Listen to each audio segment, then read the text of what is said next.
Hey everyone, this is Robert. I'm coming back to you with another video, and in this one, I had the privilege to go to our Keller Williams annual convention, and I have some really interesting numbers to share with you and the state of the market. So let's get right into it. All right, so a couple stats that I'm going to go over before going over a main graph is on the wealth building side of it is in America, there are 2% of Americans that are millionaires. So obviously when you're talking about the top 2% of America, yes, they are millionaires. But I thought the most interesting thing was that 90% of them are invested in real estate. So the people who have money are putting their money into dirt, into real estate, and that's why we've seen such a jump. It's because a lot of people are pulling their money into it, but that's not even just recently. That's not, just within the last year or so. That stat goes on for the test of time. So even the past 10 years or so, we see that a lot of millionaires either come from real estate, or if they make money somewhere else, they invest it in real estate. So I think that's something to keep mind of as you go forward and as you try to build yourself to wealth. All right, now I'm going to go over what I thought was the most staggering stat, the most important information that I got from this convention, especially when looking at numbers and economic data.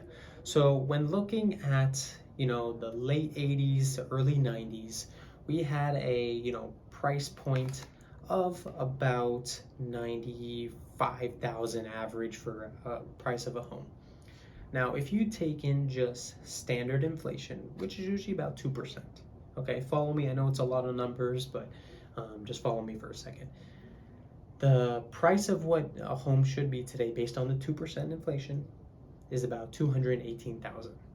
Okay, but we're seeing that the actual price is 346,000 now. That's well above the inflated price. Okay, but we know in general real estate, appreciates above inflation and it does better. So that's why a lot of people invested in it. Okay, now hang on with me. So that is a severe increase. Now, if we look at principal and interest, looking at that same time from, the late 80s to 90s, you had the average cost was about $800 to $900 per month.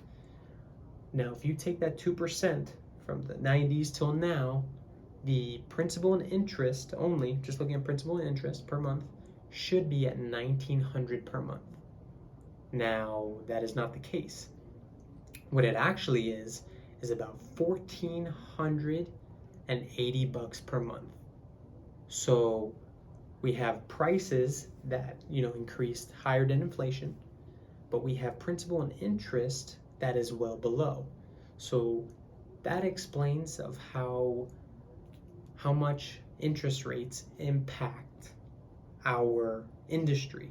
So affordability has actually gone down while prices increase. Does that make sense?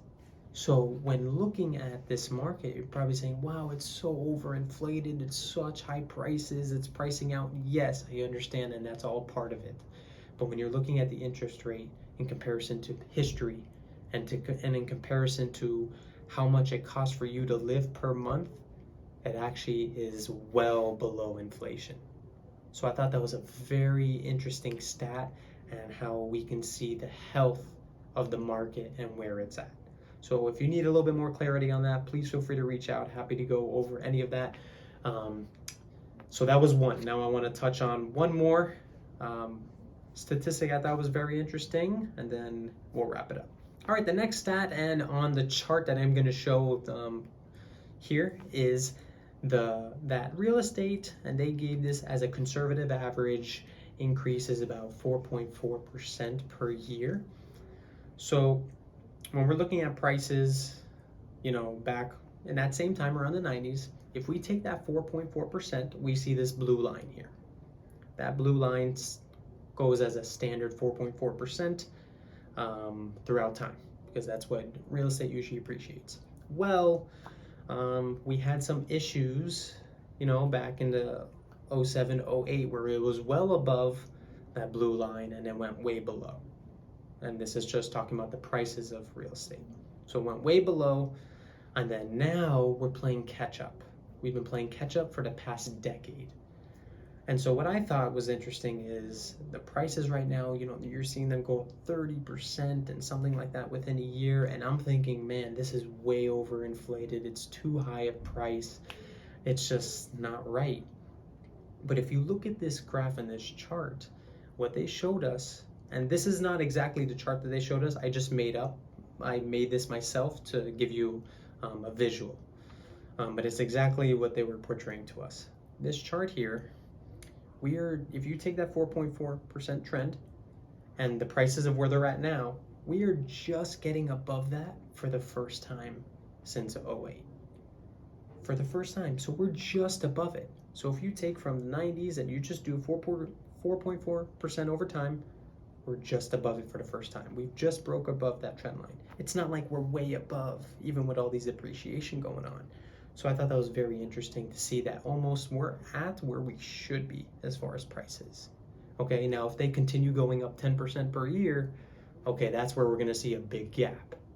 But I thought it was very interesting because I think this is where prices should be based on the appreciation of real estate and what we've seen over time, and that it may continue to go up, but at what rate will determine, I think, the health of our real estate market. And what our president of our company said, is that if it keeps on going up at a rapid rate, then we're going to start blowing a bubble, and he feels like we're starting to blow the bubble at this point.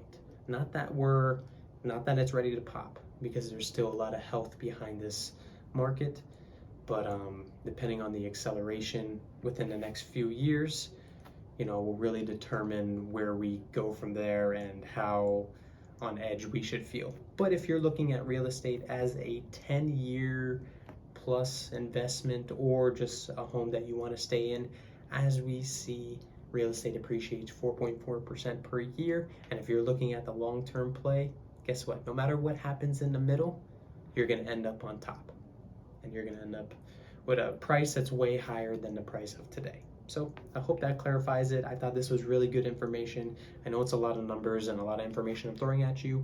If you want more clarification, if you want to just talk about it a little bit more so you have a better understanding for the move that you're trying to make in your life, please feel free to give me a call at 954-805-6370. My name is Robert Geibel. I'm with Keller Williams at Geibel Homes, and I look forward to keeping you all informed. Now remember, every day is a good day to buy real estate. Thank you so much for tuning in, and we'll talk to you soon.